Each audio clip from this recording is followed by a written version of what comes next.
So should I be worried if my child grinds their teeth at night?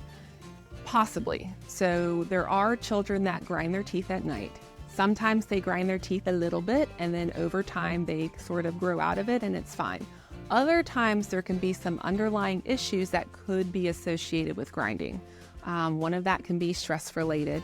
Another part could be if they have some sort of sleep disordered breathing.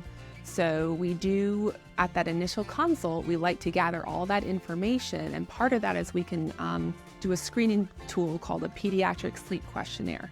So sometimes grinding can be associated with other factors, and that can just serve as a segue to help you get to the right people, such as your doctor or possibly an ENT, to see if grinding could be related to some other factors.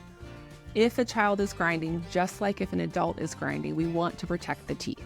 So in adults, we can make night guards. For children, their jaws are growing, teeth are coming in.